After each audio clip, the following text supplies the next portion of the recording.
let me start out by thanking all of you for coming to this event. And for me personally, I've been in my role for about 8 months now.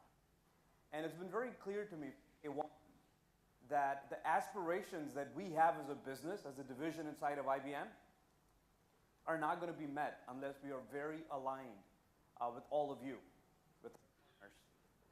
And one of the key things that you guys may have heard, the division itself aimed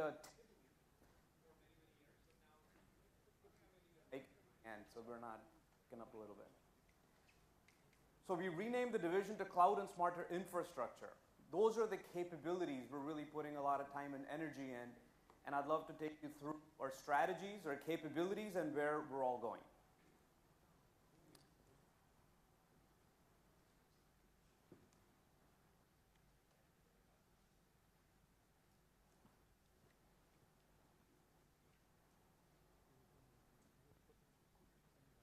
Is it working? Can you hear me? Yes. Awesome.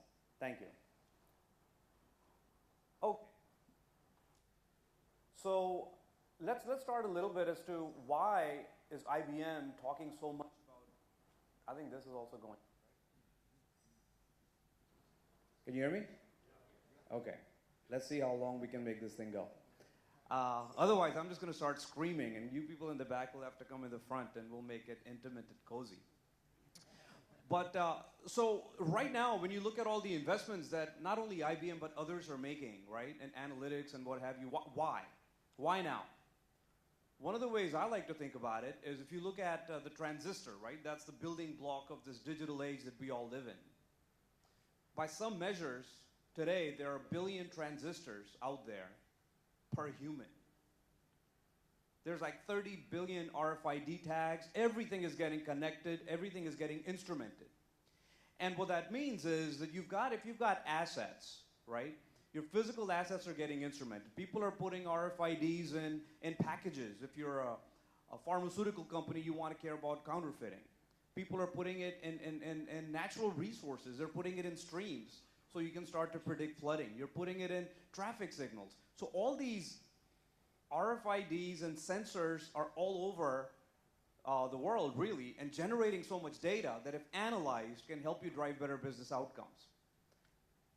And a lot of this information is coming from mobile devices, as you know. That's why mobility is such a big area of investment for us.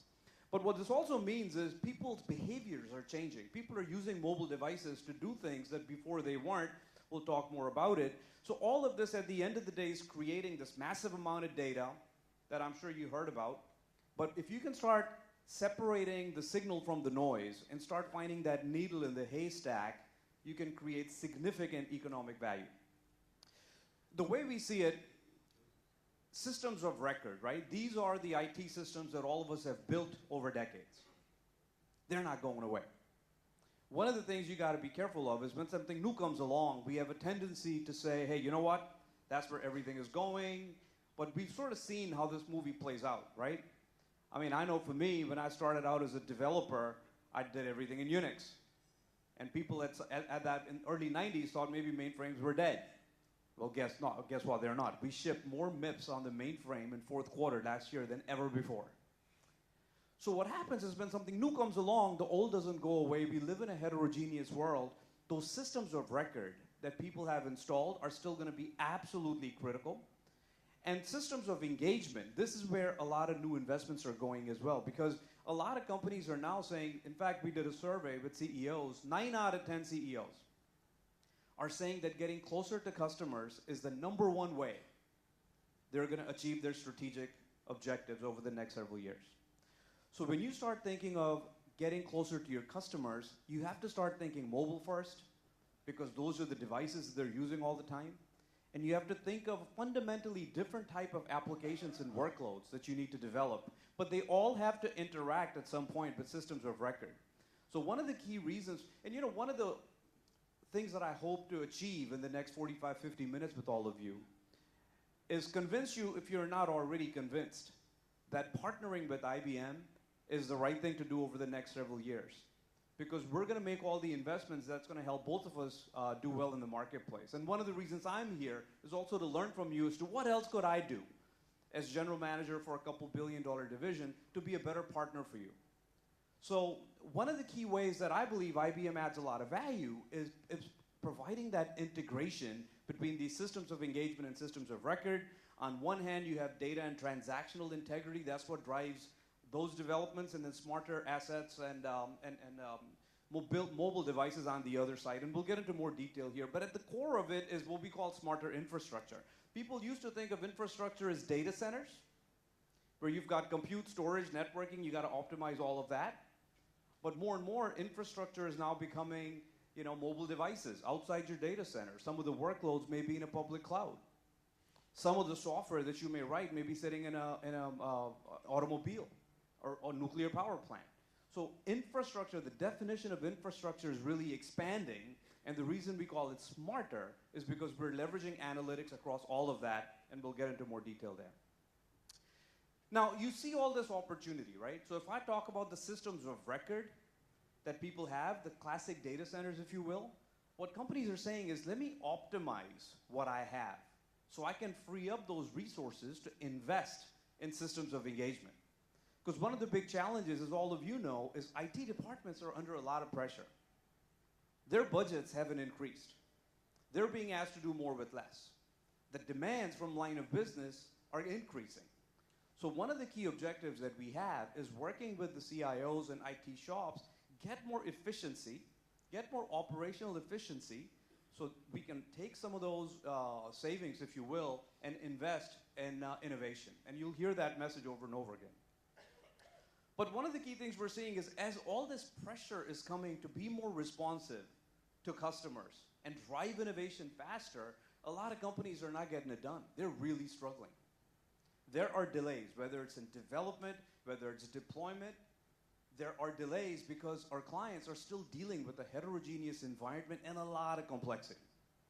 So one of the things that we're putting a lot of investments in is how can we provide automation, support for heterogeneous environments, leverage all of these investments in mobility and cloud to help them be more responsive. And at the end of the day, what we're really talking about is enabling our clients to react with agility, move fast. Instead of taking 18 months to develop a new app, do it in 4 weeks. Be much more personalized and targeted. So if you look at companies that are doing much more targeted marketing campaigns, much more based on individual propensity models. And that kind of customized, personalized campaign is driving significant returns in the marketing area. So the ability to be more responsive, react with agility, reduce cost and risk. In the IT side, all of us know this is like the number one thing we're all trying to drive for our clients is how can they minimize cost, minimize risk, and how can automation and tools help them with that? And all of that really is to realize better business outcomes. Now, one of the key areas of investment, from IBM company and definitely for software group, you've heard about this, right? Cloud computing, security, smarter physical infrastructure, enterprise mobility. From my division, cloud and smarter infrastructure, these are the key bets that we are placing. And for us, these are not disconnected things. They all feed on one another. Mobility, drives greater need for cloud applications, by the way, which adds another dimension of complexity from a security point of view. And all this feeds smarter physical infrastructure and so on. And in the middle of all this is big data. Because at the end of the day, what you're talking about is this is a big data problem. And when applied analytics to the big data, it helps you make better decisions. So what I'd like to do is go a little bit deeper into each of these areas to give you a flavor of type of things we're doing and what type of outcomes our clients are seeing. Now, from a cloud point of view, let me share with you what IBM's point of view is. Because, whenever something new comes along, a lot of people jump on the bandwagon. Everyone has their point of view, and I want to make our point of view very clear with you. So to a lot of clients, cloud computing is really about virtualization, hypervisors, virtualizing resources, compute, storage, networking. Now, that's important. That's important, but it's not enough. To us, cloud computing goes way beyond virtualization. In fact, we think instead of starting bottoms up from your physical resources and having them virtualized, you got to start tops down. You got to start with workloads. You got to understand the workloads, which type of environment is suitable for that workload, automate the patterns for the workload, so you can not only do provisioning in an automated way, but also deal with elasticity, deal with failures, and all these patterns of expertise that typically IT people have in their head. If you could automate that, that will drive significant efficiencies. Now, virtualization is important because if you don't have the physical resources virtualized, it's hard for you to be very dynamic, and it's hard to create a software-defined environment, if you will. So you start with virtualizing the resources, but you have to then understand the workloads that are being deployed, automate the provisioning, operations of those workloads, and that's how you start getting a lot of efficiencies. Now, hybrid is also extremely important because a lot of the workloads that people may deploy today on a private cloud, because they got security concerns, they've got compliance issues they want to deal with. They just don't want the data to leave the four walls of their enterprise. Will that change 3 years, 4 years down the road? Probably. So the ability to have this flexibility to move workloads from private to public, public to public, move between different providers, that is really important. So for us, hybrid is the other aspect of cloud computing that is very important. If I would tell you that if there are 3 things that I want you to remember when you think of IBM's point of view on cloud, number 1, start with the workload. Number 2, hybrid is important today. It will always be important. Number 3, standards. Big believer in standards when it comes to cloud computing. We'll talk more about that in a minute. Now, also, a lot of clients will say, look, wait a minute, I want to get into cloud computing, but I already have a lot of existing infrastructure, on top of which I want to do some virtualization, I want to bring some of your tools to automate workloads, and I want to start getting greater efficiencies. Because at the end of the day, what's driving cloud? I would say, number 1, economics, right? Because if you were to look at a pure distributed environment, the amount of utilization of your resources is going to be in single digits. Through virtualization, you can get a lot more efficiencies of the resources that you have. And then you get the elasticity benefit, right? So you can scale up and down without provisioning for the absolute worst case. And you also get agility. You have the ability to be much more responsive once your environment gets virtualized, if you will. So all these benefits you can start to get from existing infrastructure. We've got a set of capabilities called Smart Cloud Foundation. I'll give you some examples, particularly a product that we came out with a couple months ago called SCO, Smart Cloud Orchestrator, which we're pretty excited about. It enables a lot of clients to say, you know what, I want to get going with what I have already, using some of your software capabilities, and off you go. Then others will say, wait a minute, I'm in a rush. I want to get time to value. Why don't you take some of the expertise you have in the labs, build the patterns, have a pre-integrated system, hardware, software, everything, all pre-integrated, and off you go. And that's why we introduced Pure System Family. And that really enables you to get time to value by having everything pre-integrated in the lab. And some are saying, wait a minute, I don't even want to do that. I just want to access these services through an infrastructure that you are going to set up, you are going to stand up, and you're going to operate for me. And I could either do it in a public cloud type of a manner, or I want to do like a virtualized private cloud that's off-prem, but still resources that I'm not sharing with anyone else. You can do that. And with the acquisition of SoftLayer last year, for us now we have some capabilities that are unmatched, because one of the things SoftLayer excels at is gives you raw hardware level optimization. Without having to virtualize, you can get significant efficiencies and you can get greater control. That's one of the biggest reasons why people love SoftLayer, because now you can have hundreds of APIs to get finer level of granularity and control of these resources, and that helps you be much more efficient for many workloads. So the way we think about it, and this is the theme that I want to keep emphasizing over and over again, is I believe what IBM, makes IBM a great partner is the breadth and depth of our capabilities. So depending on the client situation, depending on the workload, you can pick and choose what makes sense. Now, talking about standards, why is standards so important, right? Because at the end of the day, when we launched our smart cloud offering earlier this year at the Pulse conference. Hopefully some of you were there. We believe OpenStack is absolutely a fundamental building block. I mean, if you're not familiar with OpenStack, just think of it 10, 15 years ago when Linux came out, right? I mean, I actually had the privilege to be the head of Linux strategy for IBM back in 2000, 2001, when we were still trying to figure out what is open source, what is Linux, is it going to be real or not? It was a fascinating time for us. But I think of OpenStack as sort of a cloud operating system that's based on open source.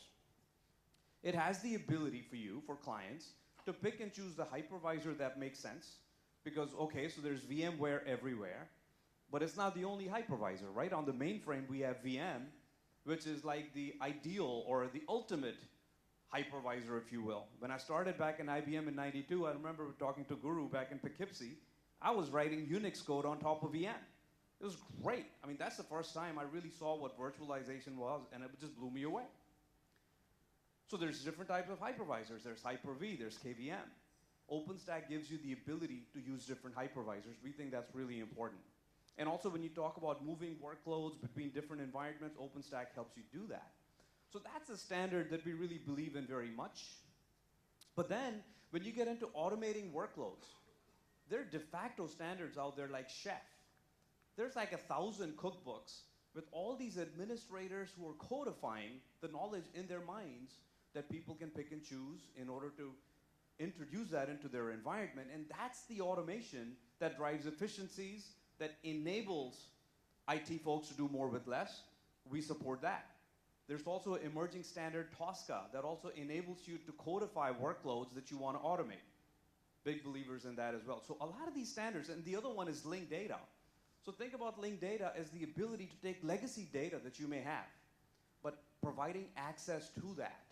So now you can unleash that data and do a lot of interesting things with it, like virtual, visualization and analytics and so forth. So when it comes to commitment to standards, you won't find anyone as deeply believing in it as IBM does. So, when you look at use cases, again, there's lots and lots of references and case studies. And that's the other thing for me. Nothing is more important. So, one of the key things we'll talk about is enablement. We'll develop enablement materials. I personally will commit lab resources to work with you to get up to speed on our technology. But one of the other things I'm putting a lot of focus on is getting references, documented, measurable returns that our clients are seeing that I can share with you, and hopefully you'll come up with some on your own. But like the Technical University in Munich, right? When you think of reducing the manual workload by 40%, and provisioning time goes from 3 days to less than half a day, I mean, it's in a way makes sense, right? Instead of doing everything manually, you're basically codifying the best practices, and using the tools that we're developing, you're automating the provisioning and orchestration of that workload, and savings are going to come. Savings are going to come. Now, if you look at Aetna, they're focusing more on DevOps. So we made an acquisition last year, not in my division, but a sister division, Urban Code, that lets you accelerate this whole process of developing and deploying applications. Because when you start thinking about these systems of engagement apps that I'm talking about, it's a very different world. I mean, I grew up in the waterfall method, right? You design, then you do code, then you do unit tests, you do function tests, system tests, off you go. And then you do releases and version control and what have you. And in systems of record, by the way, people don't want to start introducing new code in your systems of record every 3 weeks because they got to do their own validation on it. They got to make sure their apps are not going to break when you keep introducing new change. In fact, in systems of record world, people don't want a lot of change. They don't want me to give them a new release every 3 weeks. Now compare that to the systems of engagement world. I have an idea to put out an app on a mobile device. From the initial thought to having it in production, we're talking 4 weeks. Doesn't have to be perfect. I'm going to learn how people are using the app, and I'm going to make changes on the fly. I mean, think of us, all of us, when you download an app on your Android device or Apple, I mean, how often do you say, well, there's a new update waiting for you? So the world is different. And in order to drive that type of automation, from developing an app to having it in production, analytics becomes really important because we've got some capabilities that, like Tea Leaf, that enable you to actually observe how people are using that mobile app. So you can tweak it, you can optimize it, you can get better experience. But the other aspect of it is automation. This whole process of developing code, submitting it with your source control system, kicking off your unit test, everything has to be automated. So the ability to automate and connect all your tools from development to test to deployment is absolutely critical. Because if you're doing every step manually, you're not going to get it done in 4 weeks, and speed is key in this world. And by the way, when I talked about linked data, that also enables you to connect all your different tools, not just connect different types of data. So when it comes to DevOps, that's a critical space as you get into this world of systems of engagement, and we've got the broadest portfolio there as well. So now, you talk about cloud computing, and again, the 3 things that I hope you walk away with, because there's a lot of content that I'm going to be sharing with you, but the 3 things I want you to walk away with is our commitment to standards, hybrid workloads, hybrid environments, and we're starting with the workload on down. Now, when you talk about security, so this is actually one part of our division, not a division, but part of IBM, where we've made a few acquisitions. It's an area of tremendous investments. And when you think about it, security is like insurance, right? I mean, you can never have enough. How many clients can you talk to and say, are you like 100% confident that you're completely secure? Nobody will say yes. Nobody will say yes. You can never have too much security. Why? Because the people out there who are trying to do some of these data breaches and break into your system, they're getting more sophisticated. Incidents per event are going up. Whether you're talking about industrial espionage, if you're talking about, even like terrorism, right? I mean, these are real issues. So the people out there who are trying to break into systems, they are getting more and more sophisticated. And IBM's point of view there is that we got to stay 2 steps ahead. So one of the key things, in fact, one of the data points that I learned a couple months ago is every industry is struggling with it. One industry that's getting a lot of security issues is construction. And I was like, when I first heard that, I said, why would people want to break into construction companies? Well, the reason is because construction companies, that's where you have all your floor plans. That's where you have, and those blueprints is what a lot of people are trying to steal. So every industry, this is a big issue, and we look at it through the lens of infrastructure, but also applications, data, people. And we're coming at it from really, again, this is a big data problem. So when you think about security, you can start doing your security by looking at your event logs and see, okay, now what happened? Were there some breaks? And can I look for some patterns? But what if you can start including other things into that? Email information. You could start including things like social media. You can start putting business process information in it. The more data you feed into your analysis, the more accurate your security models end up being. So we're really coming at it from a big data problem. By the way, it's not just data at rest that you have to analyze, it's also data in motion. Because there are companies trying to have these robots, these crime syndicates will try to impersonate a user by having robots accessing websites. But now you have capabilities in real time, you can start looking at the patterns of what are you doing on this web page, and is it out of bounds or out of character of what that user typically does, and then flag it. So security intelligence, to us, big data problem. And again, what we're doing in security is much of what we're doing even in systems management.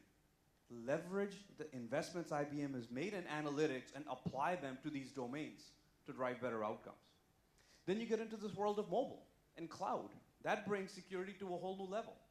Because with mobility, you not only have to deal with lost devices, but what are you going to do with the data that was on the device? A lot of enterprise apps are on that device. The ability to do remote provisioning and all those things are really important. Cloud, when you're actually having multiple users coming in and accessing your corporate systems, dealing with authentication, authorization, all these issues take a whole new meaning. So when it comes to cloud, mobile, we're taking at it, we're taking a very holistic look at it. And now when you start looking at Blue Cross Blue Shield, providing compliance, because with security, particularly as you start using cloud and shared resources, compliance becomes a huge issue.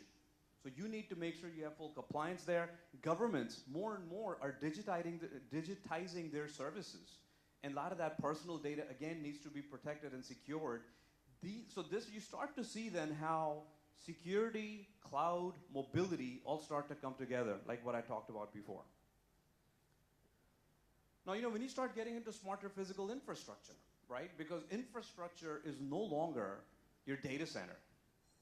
It's no longer your compute, your storage and your networking, but now you got mobile devices. You've got facilities, right? I mean, you've got all sorts of railroads I'll give examples of. You have technology now moving out of the data center. And also the traditional approach in these asset-intensive industries used to be, you plan, you design something, you procure, you build, operate, and it was very linear. You would have a manufacturer that would put out some heavy equipment. Think of cranes for building construction. And often somebody else will do service for it. But we see that linear cycle giving way to something that is much more circular.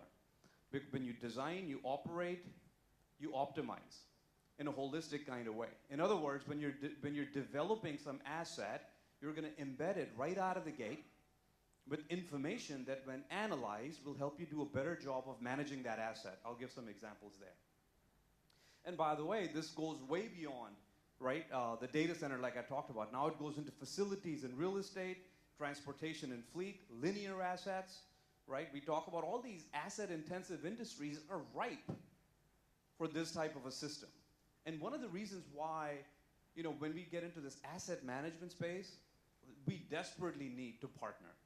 Desperately need to partner because the opportunity is enormous. Because the clients who are actually using this type of automation and these type of analytics to improve asset utilization, improving the operations of these assets, the savings are in the tens of millions. So one, opportunity is huge. And B, a lot of times when you're taking this kind of capability to market, you're not talking to the CIO and talking about speeds and feeds. You're talking to the line of business. You need expertise in domain and industry in order to talk about the value proposition here. And that's why we're convinced, unless we become the preferred partner for all of you, we're not going to be able to capitalize on this huge opportunity, right? So what are we doing here? A lot of it is process automation. So when you're talking about either maintaining your power plants or railroads or all these different asset-intensive industries, you got to automate the whole process. Analytics plays a huge role in this space. So one of the key things that I'm doing, and I'm saying, let's bring analytics even more aggressively into this space. So think about it. You have today oil pipelines with sensory data embedded that once you analyze that, using statistical algorithms, you can start looking for patterns and anomalies. You can start to predict when something bad is going to happen, so you do something before something bad happens. When you think of the nuclear power plants, they're big users of this as well, because when you look at the ability to, instead of saying it's 3 months, time for me to do my maintenance, you're now being much more intelligent. It's condition-based monitoring. You're taking action before something bad happens. The savings are enormous. So analytics, by the way, plays another role. That a lot of times, some of these clients, it's still amazing when you go to them to say, okay, 8 o'clock in the morning, I got 30 people on staff that are my repair people that will go off and take some action. People are manually figuring out what the schedule will look like for these repair people. Instead of using mathematical optimization like what we have with iLog, that helps you optimize the schedule of your field workers. So not only can you automate the business process, but you can optimize that and get some savings. Mobility plays a key role here as well, because a lot of these field people are walking around with mobile devices. The ability for you to dispatch orders and having them move and do things differently based on what's happening without mobile devices, it becomes impossible. So a lot of investments in mobile and analytics in the smarter physical infrastructure space. And again, there's so many use cases and case studies, and the returns are, again, very, very significant. Airport authorities, Akita City for predictive facility and energy management.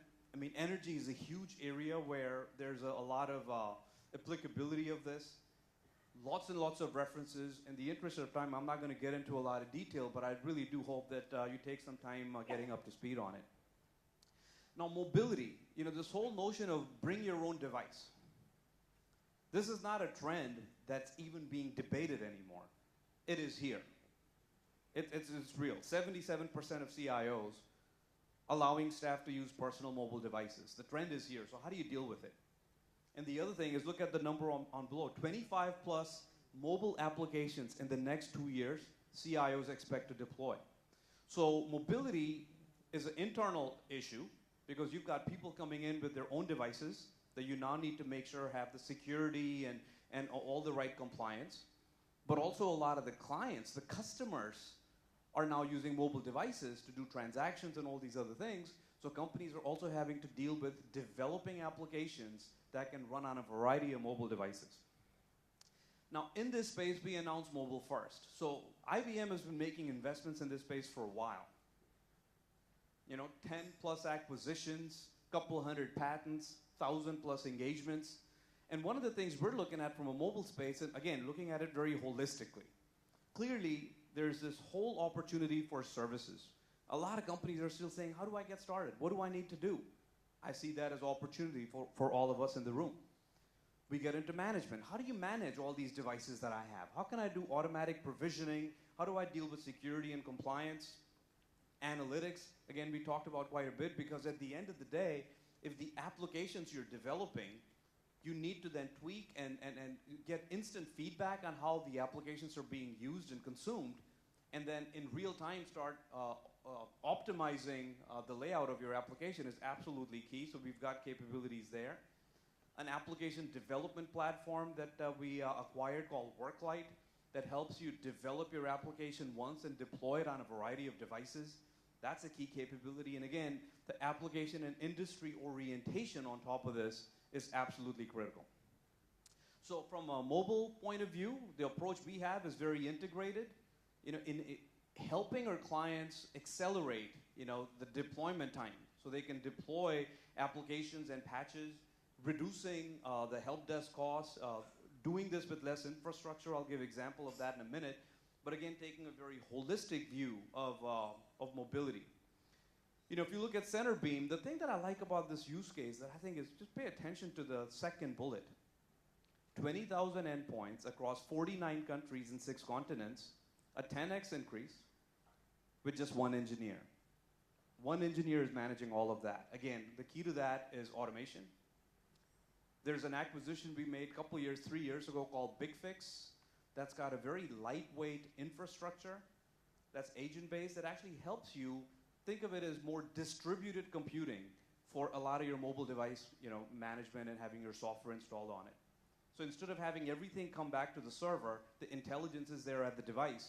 So the device looks for updates and some of the work is offloaded to the device. By the way, just a couple percentage points of utilization, not very heavy weight, but it lets you get a lot of scalability. The North American Public Utility, their solution is scalable to 250,000 endpoints. But inside of IBM, using the technology that we sell with their clients, we're managing over a million devices. So it's very scalable.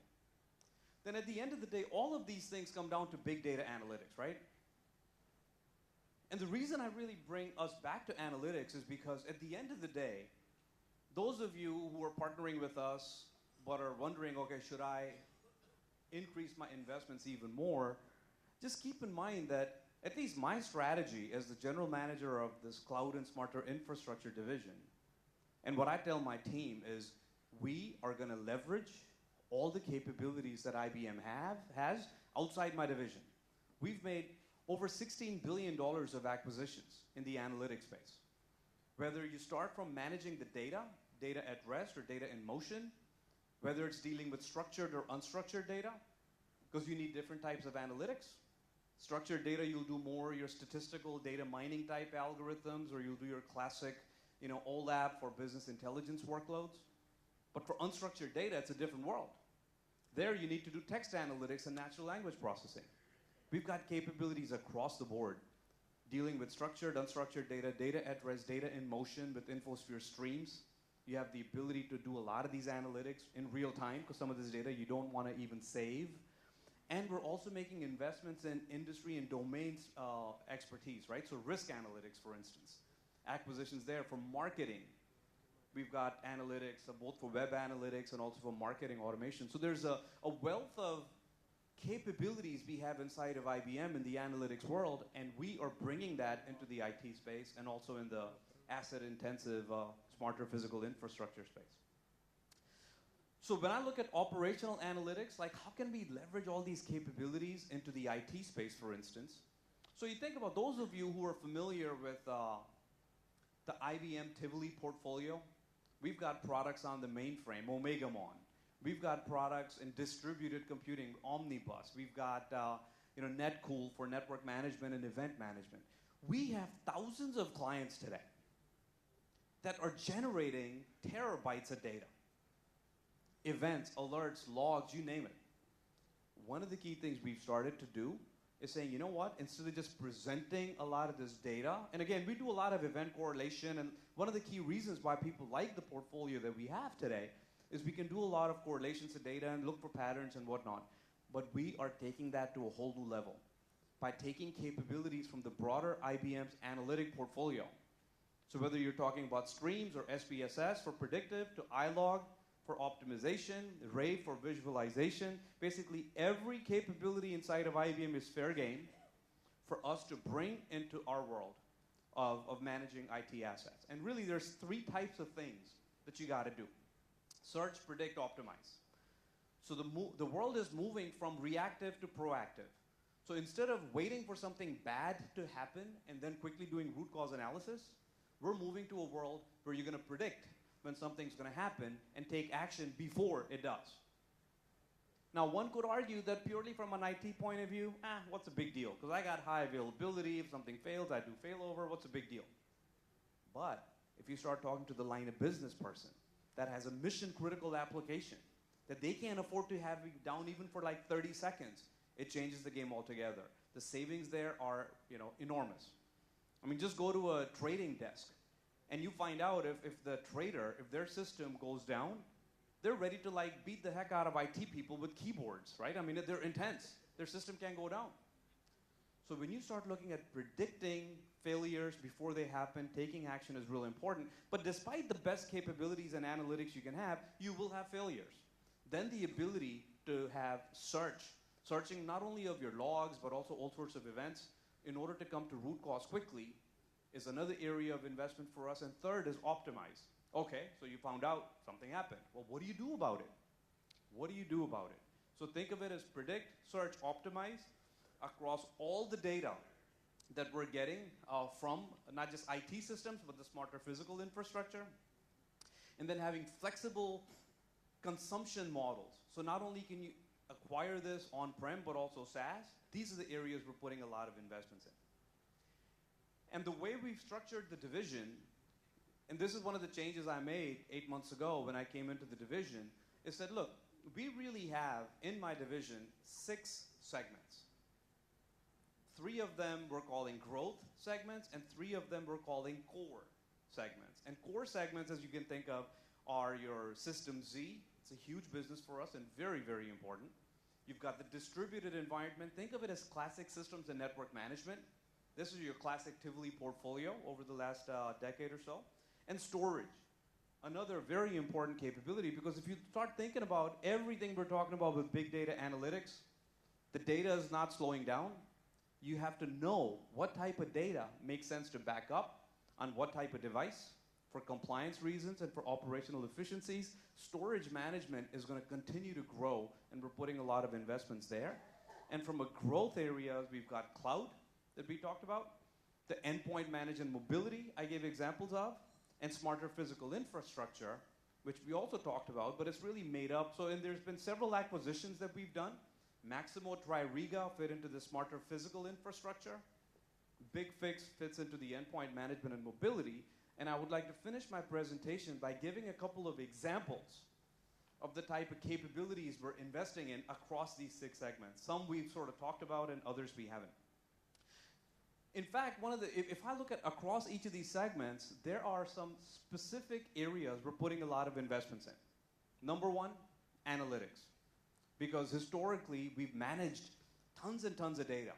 But since the world is moving to more of a predictive and proactive world, taking different capabilities that IBM has acquired over the years, applying it to all this data, so you can think of it as adding a layer of intelligence on top of this raw, volumes and volumes of data. So analytics.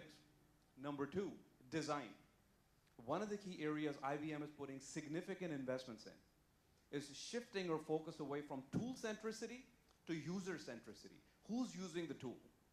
What are they trying to do? And how can they do what they want to do in the fewest steps possible? In some cases, this means redesigning our UIs. But we don't think of design and consumability as a UI thing. It's not having a prettier GUI. This is about making sure that the task the person is trying to do, they can do in the fewest steps and the shortest amount of time possible. And for some, maybe it's better command line interfaces, so it doesn't all have to be GUI, but analytics, design, and we're also taking the capabilities we have here and we're calling it internally SaaSifying them. If it makes sense to offer that as a service, that's what we're doing. So these are the three areas of investment that cut across all of these segments. And in fact, in storage management, right? So there's a product, TSM. It's been the market leader for years. And we continue to grow in this space. We continue to take market share in this space. It is enormous. And the thing about TSM, or Tivoli Storage Manager, is once people make investments in it, software is absolutely important. We love it. We think it scales, it's robust, but it's all the processes that you need to put around that software that really drive the outcomes that people are seeking. So a lot of our partners, we sell so much of TSM through our business partner community because they bring the best of breed processes around the tools that we have to drive the outcomes that our clients are seeking, give them time to value. But the areas of investment in TSM is ease of use, design. In fact, we came out with this operations center. Used to be that I think a lot of our IT vendors are guilty of making our software look like a cockpit of an airplane, where you've got 200 different dials right out of the gate. And we're moving to a world where think of it as peeling the onion, where you give people what they need. As they want to get deeper into it, you have that option, but up front, you want to see what's going on quickly. And that's what kind of feedback we're getting on TSM. And a lot of our clients are also now taking TSM and building cloud-based services around it, which we think is great. They'll go to a client saying, you know what? Do you really want to keep your data on-prem? Or what if I gave you a secure way to back up your data into the cloud? So they're taking the TSM product, working with a provider like a SoftLayer, for instance, enabling clients to store data into the cloud, back data up into the cloud, big area of investment. Smart Cloud Orchestrator. This is one of the key products that came out a couple months ago that's getting phenomenal feedback from our clients. Why? It is based on OpenStack. In fact, we ship OpenStack with Smart Cloud Orchestrator. So it's very compliant with standards that we talked about earlier. It also supports Chef and all the hundreds of cookbooks and recipes that are out there as a way to automate the tasks that you want to have. So think of SEO is actually doing all the things I talked about with cloud, with hybrid, with workload orientation, and with standards, that it gives you the ability to define a workload and also define the policies for the workload. How do you deploy it? How do you provision it? And then how do you also take actions when you need to scale it? How do you take actions when you need to, if there's a failure, you got to do failover. All that stuff can be codified, automated, using a standards-based approach, and we're getting very good feedback on it. Now, the other thing is, if you look at the breadth of capabilities we have inside of our systems management portfolio, whether you're talking about managing trouble tickets into our control desk, or you're talking about looking at change history, asset management, event management, transaction monitoring, the feedback we get from, because one of the key things I've been doing in the 8 months I've been in the job is asking our partners, what do you like about this tool? And what do you like about our strategy? What do you want us to do more of? The fact that we have over 1,000 built-in, out-of-the-box adapters to work with heterogeneous systems, they absolutely love. Because the world is heterogeneous. People may be using different capabilities for managing different parts of their infrastructure. The fact that we suck in that data into like a control desk, for instance, is something that we get great feedback on, something we'll continue to do. If you look at event management, the other thing that we get great feedback on, another capability we have, Omnibus, that lets you do, again, look at it as a end user focus instead of a tool focus. Operator, for the operator, a lot of these folks are not deep technologists. They just want to know what's going on. So the real-time dashboard that we have gives them a very simple, very quick snapshot of what's going on. And the operations manager is actually looking at historical reports of what's been happening into their, in their department, in their area. Easy to use tools based on who the end user is. And when you look at underneath it, data is coming from everywhere: storage, network, compute. And one of the key things we're starting to see now is also the smarter physical infrastructure, the asset management space. They're actually putting this tool on top of Maximal. So now you can start getting information from all these different assets that are outside your data center. We think that's a huge growth opportunity. And remember what I talked about earlier? How we're taking things like predictive and bringing that into this space? Imagine in your mind's eye that your real-time dashboard will start to have a little indicator that will say, you know what? I'm seeing something you should pay attention to. It's not red, something hasn't broken, but it may. Pay attention to this. How useful will that be? If you look at historical reports for a manager, instead of just looking at trending on how things have been going the last couple months, what if there were, instead of KPIs, there were also KPPs, key performance predictors? Then based on how things are going, here's where things are headed. So you can start getting more proactive. Those are the type of things we're working on today that we think are pretty exciting. At the end of the day, you're trying to do all these things. We call it VCA, Visibility Control Automation. Automation is what drives a lot of the savings, but you can't control what you can't see, and you can't automate what you can't control. So you got to get visibility. So Taiwan High-Speed Rail, they're getting information from the railroad tracks, temperature, right? All detailed information so they can do a better job of keeping the trains on time. You look at endpoint management. Again, the software that we have, it scales to 1 million devices like we have in IBM, but it gives you better coverage than other tools. And the other thing we're really proud of is because Microsoft's got some capabilities, and you can say, it doesn't cost that much as part of the package that Microsoft's shipping. Pay close attention to how many servers and how many administrators you need to implement that solution. Because one of the things we're seeing is when our clients use some of the IBM capabilities, they can do it with fewer servers, because like I said earlier, a lot of the workload gets distributed to the devices, so you get much more efficiency. And then again, with provisioning, we talked about that quite a bit. So look, at the end of the day, our point of view is that you got to have standards, you got to support a heterogeneous environment, you got to start bringing analytics into this space more aggressively, we got to invest in design, right? And at the end of the day, we're doing all this so we can help our clients react with greater agility, achieve the outcomes that we talked about, and reduce risk and cost, which is top of mind for all of us. And again, I will end with the message that I started with, right? I mean, think about it. My division is called CSI, right? I mean, there's Affinity, CSI. All of us are CSIs here. And I can't do what I want to do unless I do it together with you guys. So I really want to thank you for taking the time and listening to this presentation. I have a lot of one-on-ones later on today. I really am looking for feedback. We have a point of view that we're really very excited about. But I'm looking for feedback. What else can I do to be a better partner for you? Because I really want, when you're thinking of which company you want to partner with, I want this to be a very simple decision for you. And that's really why I'm here. Thank you very much for your time.